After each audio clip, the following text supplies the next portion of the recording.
সারাদিন রোজা রাখার পর ইফতারে ভাজা পোড়া তো অনেক খাওয়া হয়, কিন্তু দিন শেষে পেট আর মনকে শান্ত করতে এক বাটি গরম গরম লেটকা খিচুড়ি কিন্তু কোনো তুলনা নেই। আজ তৈরি করে দেখাবো সিম, আলু আর টমেটো দিয়ে অসম্ভব মজাদার আর স্বাস্থ্যকর নরম খিচুড়ি। এর জন্য প্রথমে একটি হাঁড়িতে দিয়ে দিচ্ছি প্রায় হাফ কাপ পরিমাণ সয়াবিন তেল, 1/3 কাপ পরিমাণ পেঁয়াজ কুচি, কাঁচামরিচ ও পেঁয়াজ একসাথে পেস্ট করে রেখেছিলাম, সেখান থেকে 2 চা চামচ পরিমাণ দিয়ে দিচ্ছি 1 চামচ পরিমাণ আদা রসুনের পেস্ট। এখন এগুলোকে নেড়ে নিয়ে এর মধ্যে ভরে ভরে দিয়ে দিচ্ছি 2 চা চামচ পরিমাণ হলুদের গুঁড়া। আমার আবার খিচুড়ির রং হালকা হলে ভালো লাগে না। এখন দিয়ে দিব 1 চা চামচ পরিমাণ মরিচের গুঁড়া, 1 চা চামচ গরম মশলার গুঁড়া, আপনারা এখানে আস্ত গরম মশলাটাও ব্যবহার করতে পারেন। দিচ্ছি 1 চা চামচ ধনিয়ার গুঁড়া। অল্প একটু পানি দিয়ে মশলাগুলোকে কষিয়ে এর মধ্যে 2টা টমেটো কিউব করে কেটে দিয়ে দিচ্ছি। তারপর সিম, আলু, গাজর, ফুলকপি মানে সব সবজিগুলো একসাথে কেটে ধুয়ে রেখেছিলাম সেগুলোকে দিয়ে দিচ্ছি। এখন মশলার সাথে নেড়ে সবজিগুলোকে কিছুক্ষণ ভেজে নেব, আর ভাজার সময় লবণ দিয়ে দিচ্ছি যাতে করে সবজিগুলো একটু নরম হয়ে আসে। সবজিগুলো হালকা নেতিয়ে এসেছে। এখন এর মধ্যে আগে থেকে ধুয়ে পানি ঝরিয়ে রাখা আধা কেজি আতপ চাল ও 250 গ্রাম মুসুর ডাল একসাথে করে দিয়ে দিচ্ছি। এখন চাল আর সবজি সব কিছু নেড়েচেড়ে 5 মিনিটের মতো ভেজে নেব।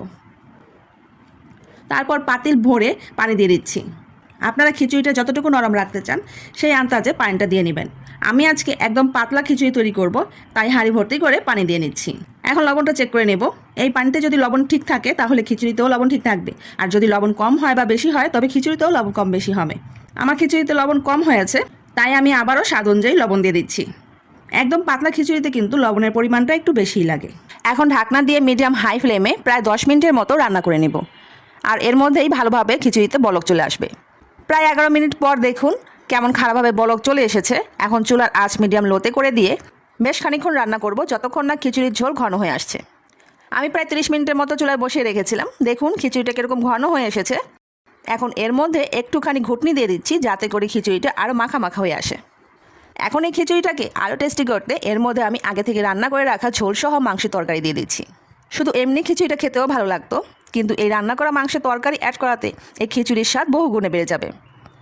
তার সাথে দিয়ে নিয়েছি হাত ভরে ভরে 2 মুঠ ধনেপাতা কুচি। খিচুড়িটা দেখতে যা হয়েছে না, একদম কালারফুল, খেতেও কিন্তু তার থেকে অনেক বেশি স্বাদের হবে।